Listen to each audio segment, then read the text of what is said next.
Hello, thanks for joining me. I'm going to do this masterclass for you on my book. So, Dynamic Health Restoration. We're going to break this down little by little and do a little bit at a time verbally, and then you can reference it in the book. There's a ebook version and a actual book version, which both are nice to have for different reasons. So you can actually search. There's a search function in the digital form, and which is super handy. And then, or like the contents have a click, and it just goes there based on the contents. So Dr. Heather here. I would love to share some information. I feel like everyone needs this foundational information. So I made this book. It's very simple, nothing earth-shattering. It's just a guide. It's all the foundational information that I want people to have. It morphed out of my patient handbook. So I would like to talk today about epigenetics. That's kind of how I start the book off. After giving some examples of some just kind of good information. How do I start it off? Although it's, yeah, I really started off emphasizing whole food supplements, which, is all about GMO, petroleum-based byproducts, everything chemical, which are your isolated supplements, are coming from coal, petroleum, tar, corn.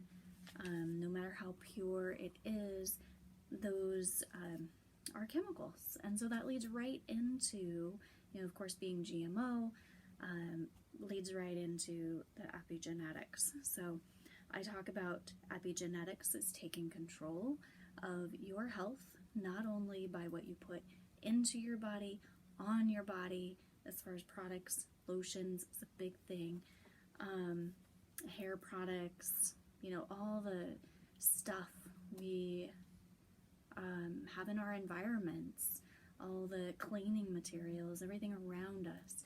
So cleaning up our environments is a big part of what I advise. And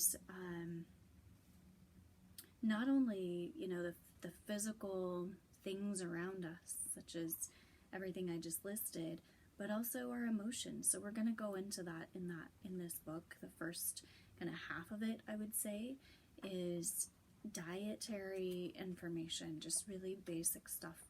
And then we lead into what I call the inner work, and all of which plays a role in gene expression. I talk about gut health as well. So we have this gene expression that is greatly influenced by our surroundings, by our environment. We can turn off or on these genetics.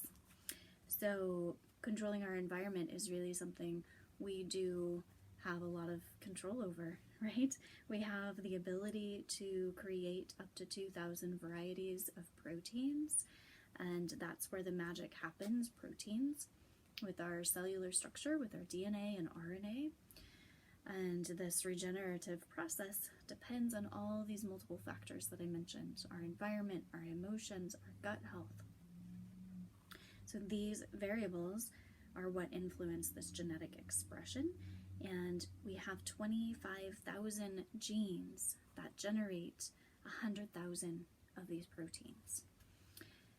And then I go into energy.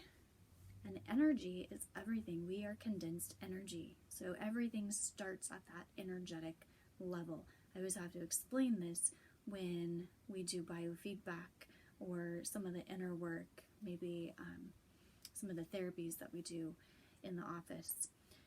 It's just a good reminder when we think about it, because we're so caught up in this physical realm, we forget about the energetics of things. So I give some tips, some little bullet points of how to increase your energy and vitality, just really simple things. And then I also have this decline of health kind of trajectory, I guess.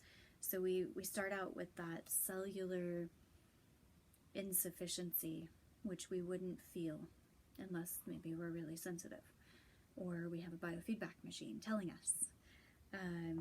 So we have, at that level, inadequate conversion of food into energy, among other things.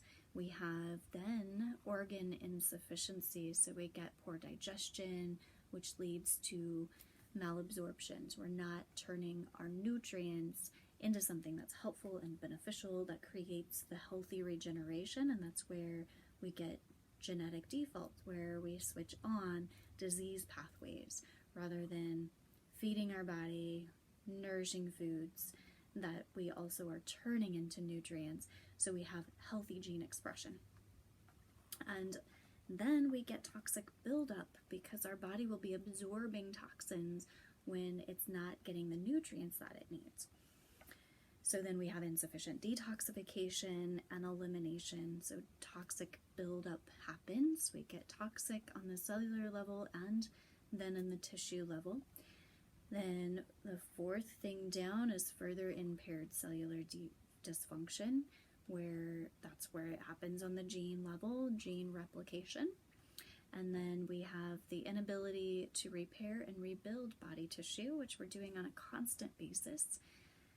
And organ and gland and systemic dysfunction, that's where you might feel some symptoms.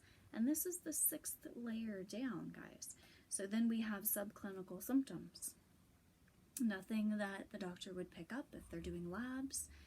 Then you have clinical symptoms and disease after a very long period of time. If your labs are showing abnormalities, this has been going on for a long time.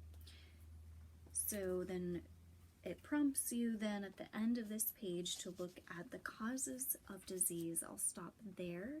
This is a whole nother topic. And it's a good reminder. And there's some good tips. So I will see you next time. Thanks for listening in.